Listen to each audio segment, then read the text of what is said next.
Hello, and welcome to the Crisis Point podcast. I'm Eric Sammons, your host and the editor-in-chief of Crisis Magazine.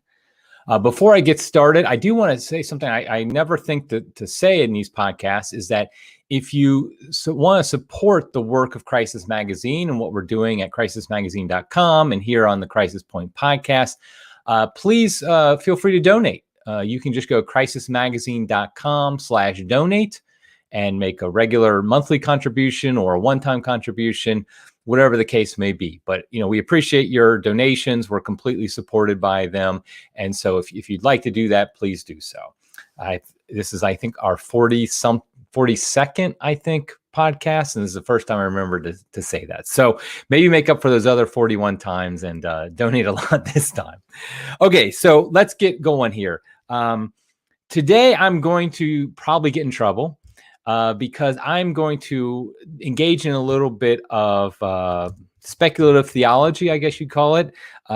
Really, and I titled this podcast, Rethinking the Papacy, which I think the title alone is enough to make most Catholics nervous. And I don't blame them for being nervous for such a title, Rethinking the Papacy, because really, in so many ways, our Catholics, modern Catholics, Roman Catholics, view of the papacy has been formed in the fires of the Protestant Reformation and, of course, the Catholic Counter-Reformation. That our view of the papacy has really developed over the last 500 years as a bulwark against Protestantism.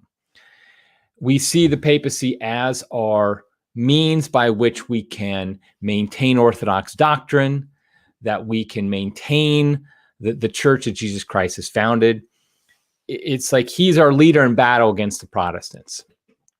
And for most of those 500 years, that's exactly what the Pope has done.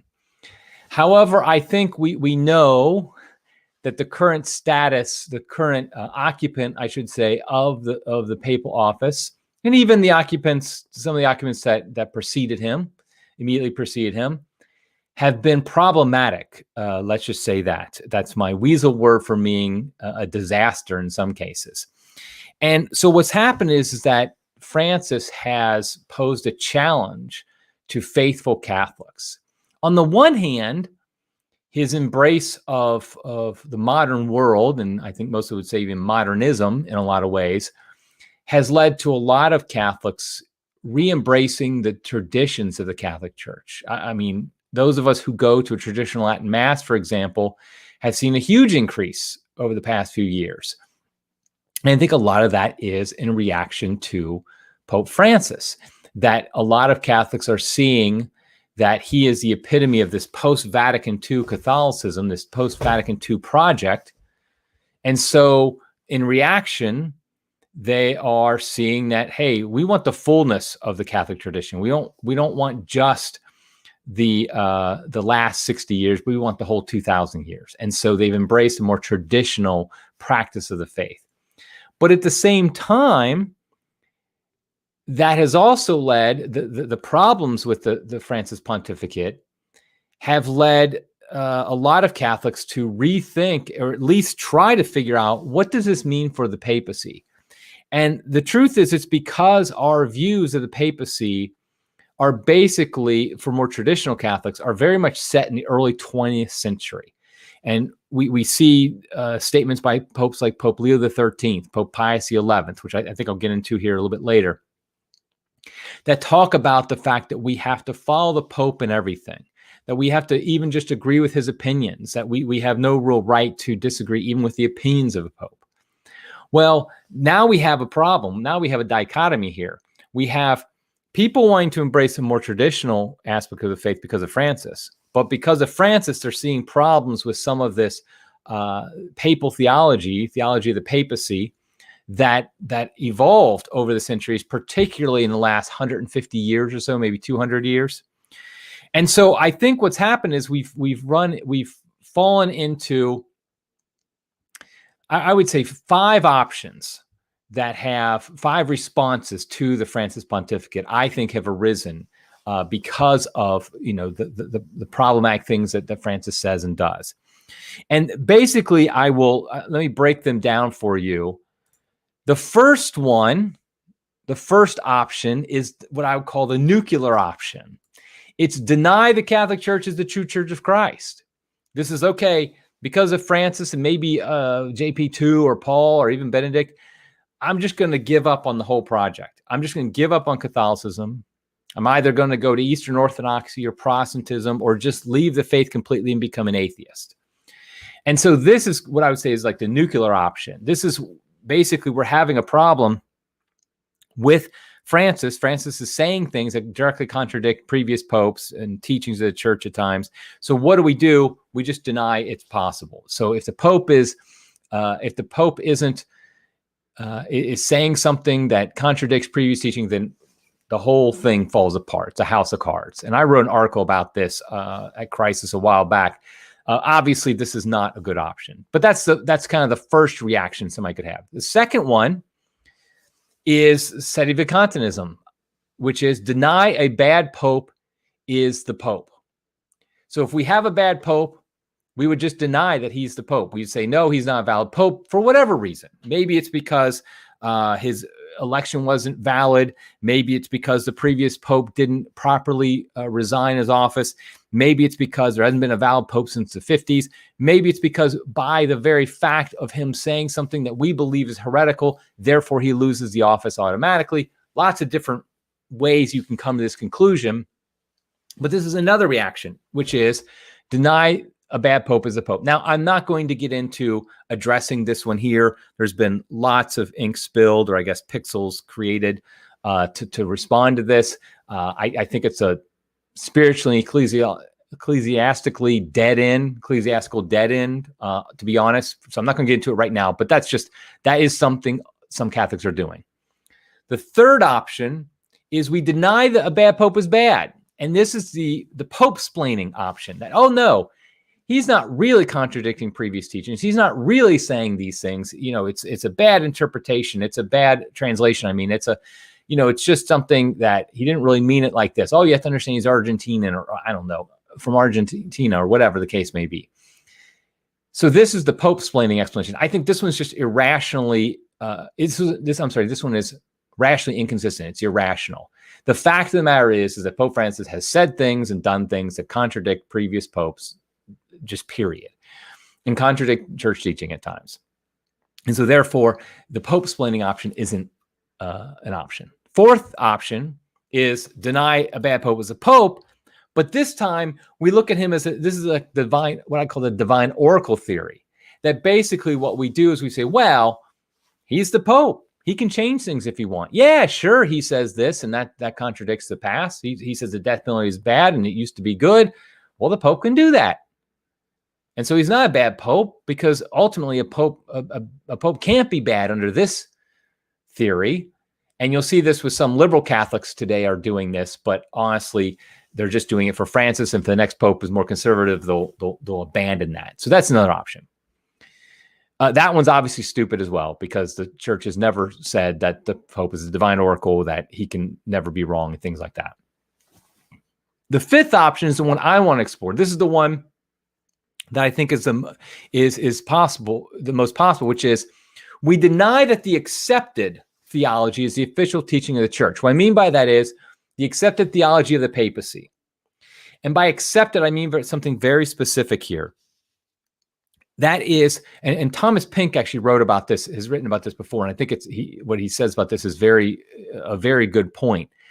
And that is that accepted theology, or he calls it official teaching, I call it official theology. I call it accepted theology, meaning what Catholics around the world just kind of assume about the teaching of the church, what they assume about how we do things and what we believe. But it's not actually binding by magisterial authority to believe these or do these things. One example I would give is ecumenism, the practice of ecumenism.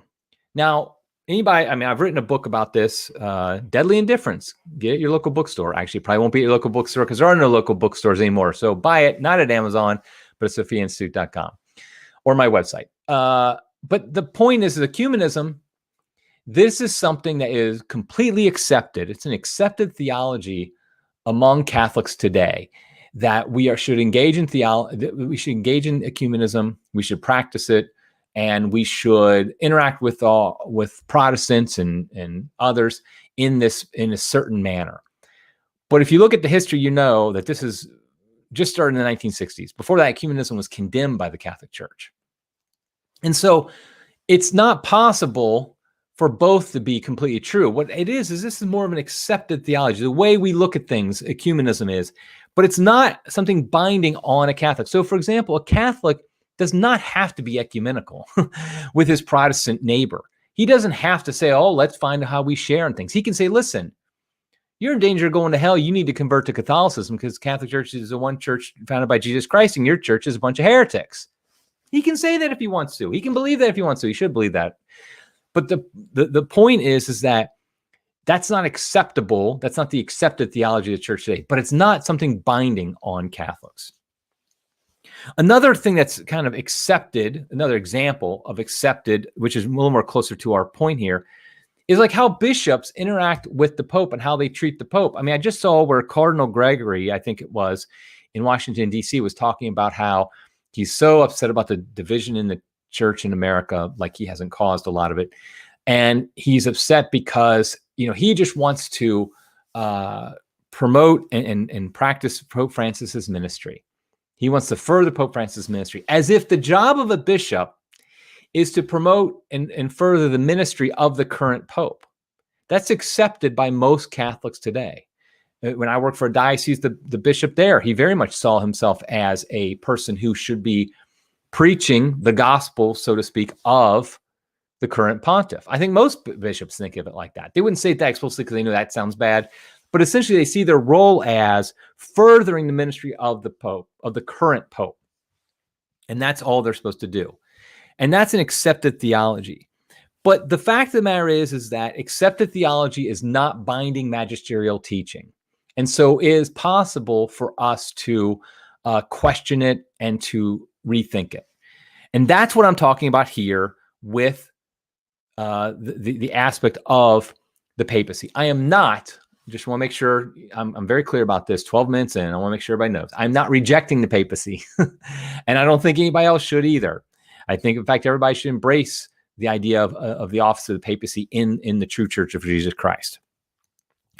But I do think that our accepted views, our accepted theology of the papacy can be changed. And actually, I think it should be changed. And I think that Francis is just a symptom of the problem. I think John Paul II, we saw it a lot with him as well. And we'll talk about this in a little bit. But the idea of Francis isn't the problem as much as he's a symptom. He is exploiting, consciously or unconsciously, he is exploiting these problems with our accepted view of the papacy. Now, before I go on, let me just go through the different, what I would say are the different current modern views of the papacy. The number one view, which is the most dominant one, is the Roman, kind of the modern Roman Catholic view. This view is a papal maximalist view, I guess you would say. It believes that the papacy is really the center of the entire Catholic universe, that we should be basically looking to the Pope for our marching orders practically every day. That if the Pope says, okay, now we have to be concerned about the environment, well, we better be concerned about the environment. If the Pope says, now we have to get vaccines for COVID, well, we all need to get vaccines for COVID. If the Pope is, says the death penalty is now inadmissible, well, now it's inadmissible. This is a papal maximalist view that I think most people, most Catholics, I'm talking about practicing Catholics, most Catholics would embrace today. It very much flows from Vatican I. It is a very idea of a robust papacy. But here's the other key. It includes a papal veneration. And by that, I mean a veneration for the person who occupies the chair of Peter. And by veneration, I don't mean just a submission or a respect for. I mean beyond that, almost like the veneration we give to saints. In fact, we're seeing that today with the fact that most popes, modern popes, are now being canonized. I mean, there's even talk now of canonizing John Paul I, as if that's some help for the Catholic Church, for Catholics to know that a guy who was pope for 28 days or whatever it was, like a month, is a saint, is canonized. I don't see how that's a role model for most of us. But this idea of we venerate the current pontiff. And so we look to him as an example of holiness, as an example of orthodoxy, as the example that we're supposed to follow. Now, those of us who know history know this is a joke. The idea that you have to venerate the current pontificate, the current pope. I mean, if we live in the 10th century, would we do that during the pontificate, when basically the popes were it was just a family office that just terrible men were part of? And obviously we see that in the Middle Ages, later Middle Ages as well. And so the idea that we're supposed to venerate, but that's the common modern view. And so the idea that we don't venerate the Pope is actually seen as somehow anti-Catholic. You're not really being a good Catholic if you don't venerate the Pope. Not just respect him or expect him, even respect him, but not just think, okay, his office is part of the divine office of Jesus Christ that he gives, the divine man he gives to the church. And so we venerate. That's one view of the papacy. That's the dominant view of the papacy. Another view, though, is the kind of more older Roman Catholic view that pervaded, for example, during the whole first millennium of Christianity, where it was more of a papal minimalist view. Not that they rejected the papacy. They didn't. Not that they didn't think that the Pope had authority over the universal church. It was more the idea that my daily life as a Catholic doesn't revolve around the Pope. And the fact that the Pope won't really get involved in 99.9% of the matters of the church. Things that go on in a diocese in the middle of England, for example, it doesn't concern the Pope, and it shouldn't concern the Pope. And this is a view that really, that was very prominent for the first 1,000 years of the papacy, really until Gregory, I'm going to mess it up, Gregory the Seventh. If I got that wrong, that's embarrassing. Gregory the Seventh in the 11th century, that really began to increase the authority of the Pope in practice. Another idea that we see here is one example of this is that a lot of Catholics don't know that it's a modern practice for the Pope to pick every single bishop in the world. That only came, I think it was in the 19th century, might have been early 20th century. I think it was 19th century when that finally came into place, that the Pope would pick every bishop in the world. Before, for the longest time, local churches picked their own bishops. They just had maybe all the priests of the local diocese would get together and they'd elect the Pope. A bishop of their diocese. And so this idea that the Pope picking all the bishops is a more modern practice of the church. And so the first view, like I said, is the modern Roman Catholic view, which is the prominent one, a papal veneration, papal maximalism. The older Roman Catholic view is more of a papal minimalism, or at least not quite maximalist view. Cardinal John Henry Newman, Saint John Henry Newman, he held to this view, the older view of a more minimal view of the papacy and what it should do. And so he is a saint for today, I think, in understanding the papal office. Now, another view, so that's second view. The third view is what I call the Eastern Catholic view, because it is the Eastern Catholic view. And this much more coincides with the older Roman Catholic view. This is the idea of a papal minimalism again, in communion with the church, with the Pope, but you mostly ignore him. He really had nothing to do with the running of your church. A lot of people don't understand Eastern Catholics. I'm hoping to have a guest on in the next few weeks that will talk about Eastern Catholicism and how it interacts with the Catholic Church, how it's part of the Catholic Church, but it's not the same thing as the Roman Catholic, the Latin Church. But the Eastern Catholic view would see the papacy as part of the church. It's a valid office, and that the Pope does have ultimately universal jurisdiction in the sense that he can decide on different matters. But if you talk to most Eastern Catholics, they just don't spend their time thinking about what the Pope says. It's not part of their daily life. In fact, I think most of them, unfortunately, the Pope even picks the patriarchs and bishops of the Eastern Catholic Church, which I think is a shame. He really shouldn't. But I think most Eastern Catholics would prefer that he didn't. That's the Eastern Catholic view. Now, the last two views I just want to mention, modern views, would be Eastern Orthodoxy and Protestantism. Obviously, Eastern Protestantism just rejects the office of papacy out of hand. We're not going to concern ourselves with that. Eastern Orthodoxy Just so people know, Eastern Orthodoxy does accept a limited primacy for the Bishop of Rome. I mean, they think the Bishop of Rome has fallen heresy, so he's not really has any authority right now. But assuming he goes back to Orthodoxy, as they would call it, he would have a certain primacy in the church. So it's kind of like the Eastern Catholic view is kind of a midway point between Eastern Orthodoxy and like the Roman Catholic view. Okay, another thing I wanted to warn people about before I continue is I'm already at 20 minutes, and most of my single episodes like this go only for a half hour. I have a guess I'm going to go a lot longer than that today because I still have a lot to say. Because this all, just an aside real quick, this topic came up for me over a year ago. I thought I'd write an article about it. And then as I started writing, it just got, my notes got so long. They just went on and on and on until finally I was like, oh my goodness, this is going to be a booklet. And then I was like, this might be a book. And so that was a year ago. And I still have notes on it. I have an outline. And I wanted to just kind of talk about here in the podcast. My hope is that eventually maybe this would be a longer article, a booklet, or even a book someday. Now, let's get back to the point. Okay, when we talk about the papacy, there's three aspects that I think are important. Make sure on my video you can see my 3 fingers holding up. 3 aspects of the papacy that I think are important. The first one is what's the official teaching of the church when it comes to the papacy? The second is the exercise of the papacy, meaning how does the current occupant of the Bishop of Rome, how's the current occupant of the chair of Peter, how does he actually exercise and practice his papacy?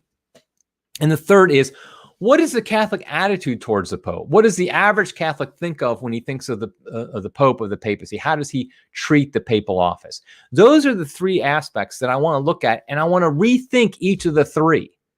I want us to consider rethinking each of these 3. All 3 of them come together to form what we call the papacy: the official teaching, the exercise, and our attitude. All those things come together to form what is now the modern papacy. And I want to rethink all 3 of those aspects. So the first is that the first is the hardest, and that is official teaching. Obviously, as Catholics, we know we can't contradict official church teaching. We can't go against what the church teaches. And so we don't have a lot of wiggle room here for what we can do when we talk about rethinking official teaching. But I do think that there are some aspects that we need to look at when it comes to the official teaching. I think, for example, we still have not truly understood Vatican I. I know the big debate today is Vatican II, and we feel like we haven't truly incorporated Vatican II into the church. And I would say that there's reason for that, but that's another podcast. I don't think that the church has truly understood Vatican I. I think that if you look at Vatican I, we have a very simplistic way of looking at it. That in the simplistic way is Vatican I gave the Pope all complete authority, and he can do whatever he wants, and we just have to grin and bear it, no matter what. He has complete authority to do anything. He can change the liturgy. He can change the teachings on moral teachings. Basically, he can change anything. He can do whatever he wants. I put this thought experiment on Twitter one time. What if the Pope Francis tomorrow said, I'm going to abolish all the Eastern Catholic rites? Everybody has to do the Novus Ordo, even the Eastern Catholics. Do we think he has that authority? I would say no, he actually doesn't have that authority. But a Vatican II zealot would say, oh, no, he obviously has the authority. It says he has universal jurisdiction. He has the ultimate authority. He can do it. I don't think he can. I think that because Vatican I, it's speaking by assumption and sometimes even explicitly that the Pope's authority flows from his role, his job, which is to hand on the tradition of the faith. It's to hand on the faith. If he's not handing on the tradition, so then that means he's not practicing the papacy, so to speak, which means he doesn't have that authority. So, for example, I would just say, no, the Pope doesn't have the authority to abolish the Eastern Catholic rites, as just one example. Now, I think that's something that the church really needs to look at more carefully and understand more fully. What are the limitations of papal authority? Some would say there are none, but I would say there are limitations of papal authority. But we have a very one-sided view of that based on Vatican I, to be honest. And so I think that's one thing we could do when we're talking about rethinking. Also, when it comes to rethinking the teaching, the governing authority of the Pope, it's true. The Vatican I says he has universal jurisdiction. I don't think there's any way you can get around that. I would say, though, even there, though, if you look historically at how the Pope has exercised his office, and we'll talk about that a little bit more in a second, we see the Pope has different roles as a teacher and as a governor. I mean, he basically has authority. He's the Bishop of Rome. He's the primate of Italy. I think he's the Patriarch of the West, although Pope Benedict dropped that title. He did have that title for a long time. He's the Supreme Pontiff. I think there's different levels of his teaching, and I think that needs to be more clearly delineated by the church. Like, what does it really mean when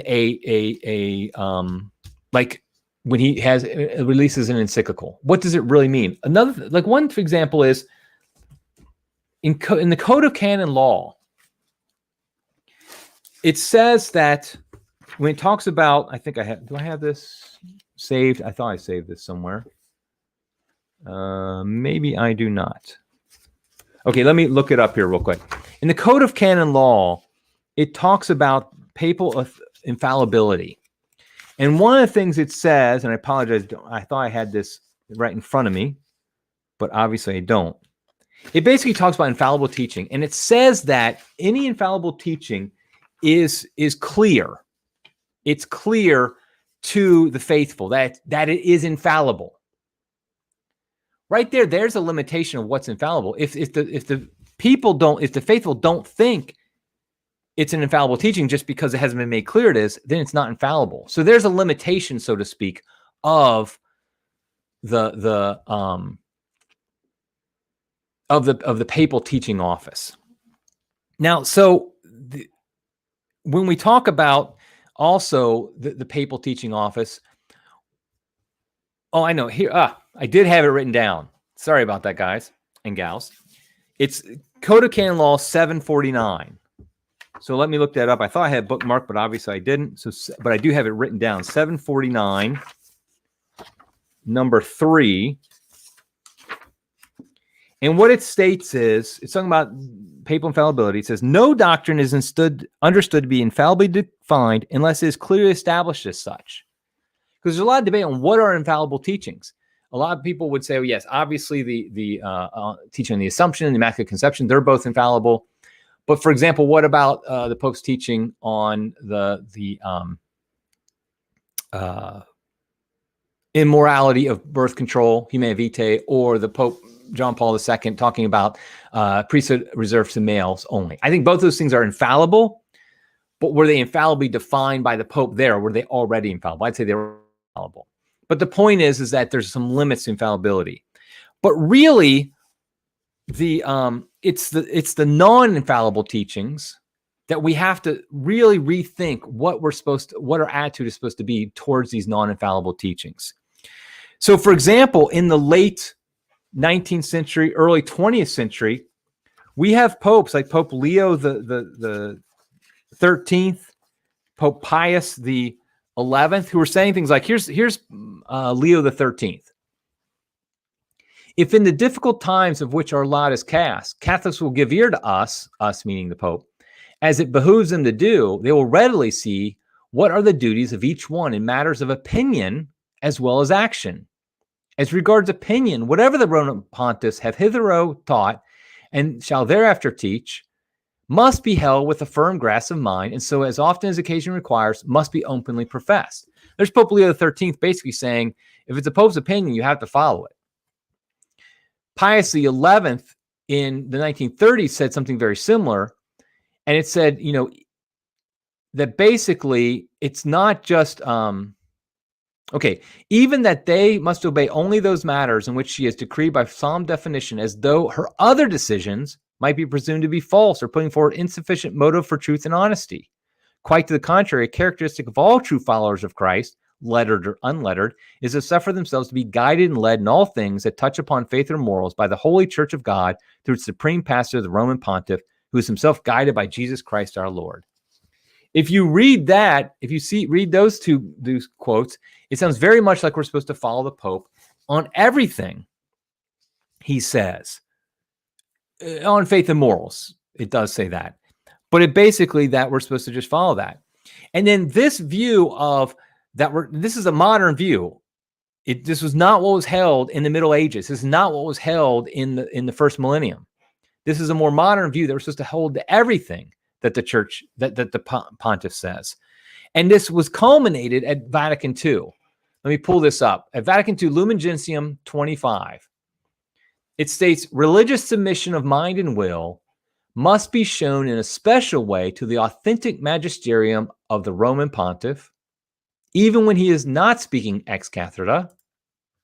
His supreme magisterium is acknowledged with reverence. The judgments made by him are sincerely adhered to, according to his manifest mind and will. Did I cut out the most important part? I think I did in that.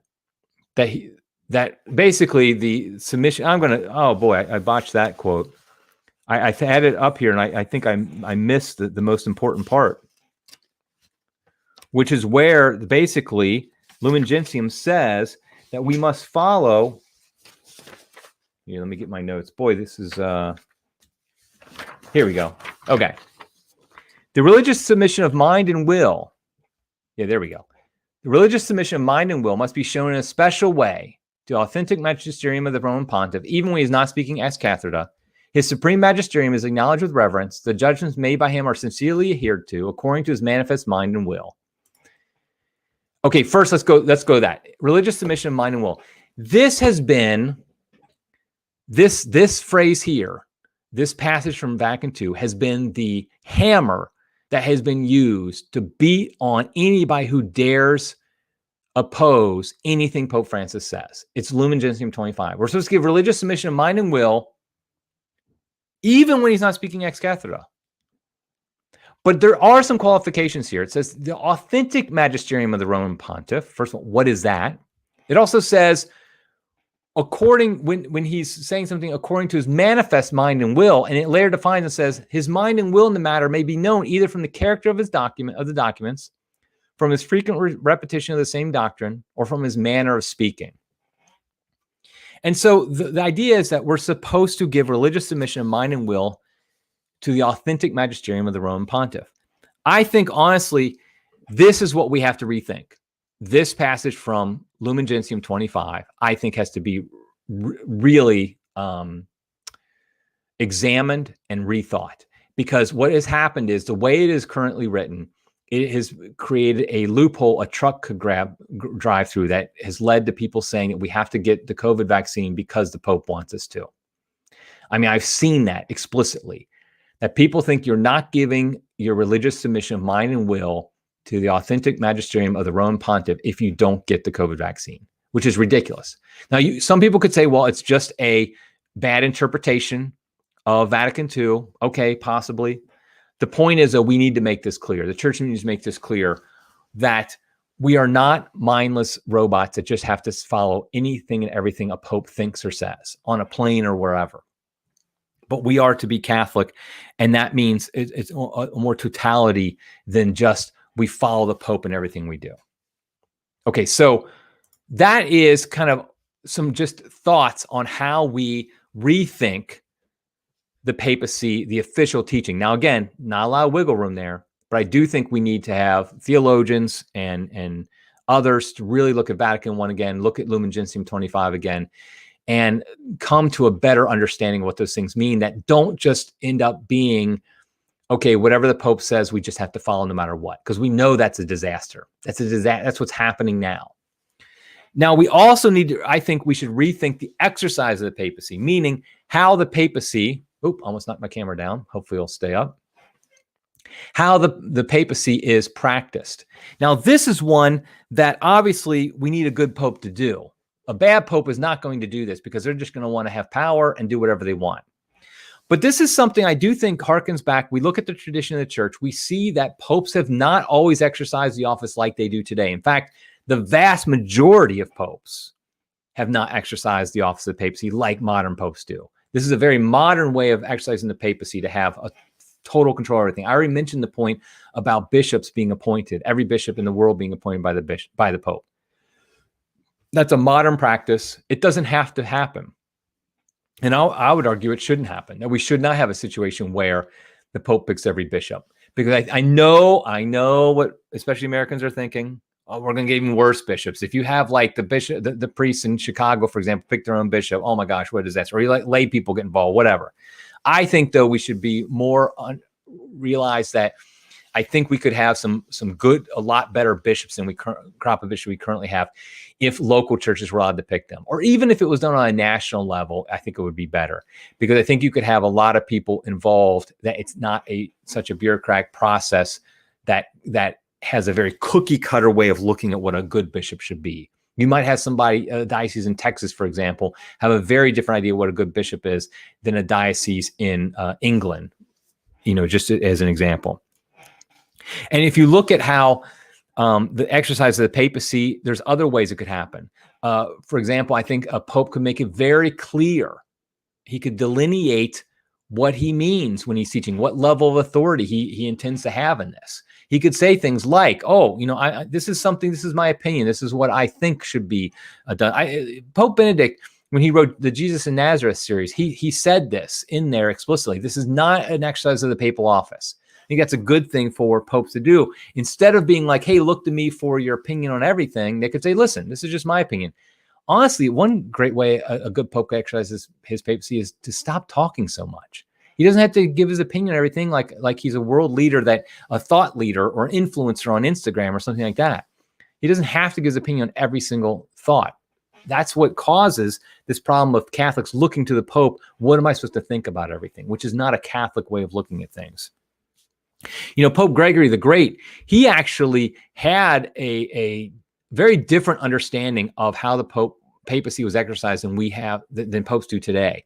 He did not like this idea of a universal pastor in the sense of somebody who was trying to direct the entire church every day. I mean, he definitely believed in the primacy of the papacy.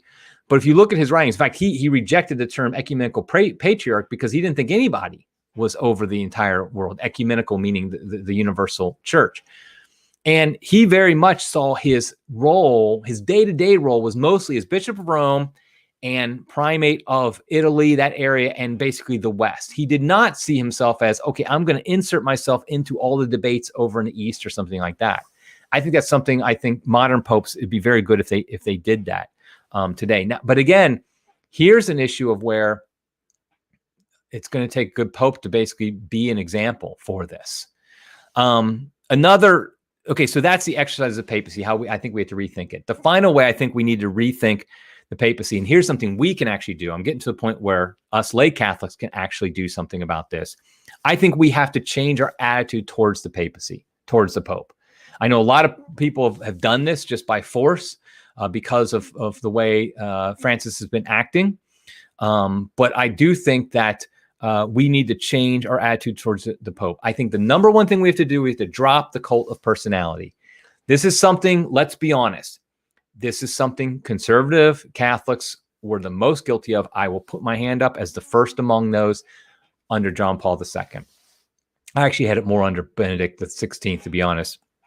We had a cult of personality with the Pope, that we looked to him as the answer to everything. I remember getting debates with liberal Catholics back then, the 1990s, the early 2000s, where it'd be debating about something, and I would just say, like the married, I'm not married priesthood, all male priesthood.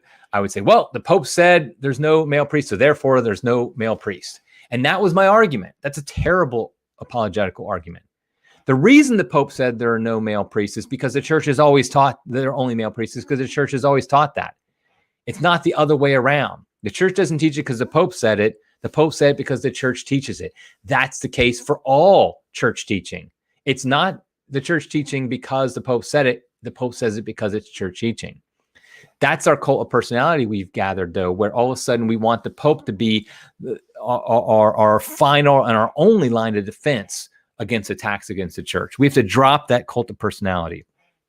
I also think we need to embrace a more, frankly, like an Eastern Catholic view, that we don't look to the Pope in our daily lives and say, okay, What does the Pope say about this? What does the Pope think about this? Oh, that's how I'm going to form my opinion based upon what the Pope says. That's not, by the way, what Lumen Gentium 25 says. That's not what Vatican I said to do anyway. So we should stop doing that, where we look to what the Pope says. And yes, I acknowledge this goes against what the kind of the attitude of Leo the 13th or the Pius the 11th. They very much had an attitude that we should form our opinions around what the Pope thinks. And I think that's a recipe for disaster. And we should stop doing that. We should go back to a more traditional, what I would say is a more traditional. Remember, traditional Catholicism isn't, okay, let's go back to exactly how things were in 1920 and do that. That's a very poor view of what traditional Catholicism is. Traditional Catholicism is we look at the entirety of the tradition of the Catholic Church and we embrace that. And that's what I'm talking about doing. I want to give one more final example of the Eastern, I'm sorry, not Eastern. One more final example of how we can change our attitude. And this is a specific title. And this might be the place I get in the most trouble. It's the title of Vicar of Christ for the Pope. We all know this title as a title for the Pope. I don't think most of us know the history, and I don't think most of us know the purpose of it. And I think most of us abuse the meaning of Vicar of Christ. Vicar of Christ, the first time that was used in relation to the Pope was in the late 5th century. Yeah, late 5th century Pope. What was it? Pope Gelatus. Is it Gelatus or Gelatus? I can't remember. He basically, what happened was he was at a council and he made a Roman synod, I'm sorry. And he made a ruling, and those at the synod said, rising to their feet, all the bishops and presbyters shouted in synod, Christ, hear our prayer, long live Gelasius. This was said 15 times. In you we see the Vicar of Christ. This was said 11 times. In you we see the Apostle Peter. This was said 6 times. Long live his see too. This was said 37 times. So that's the first place where we got Vicar of Christ applied to the Pope.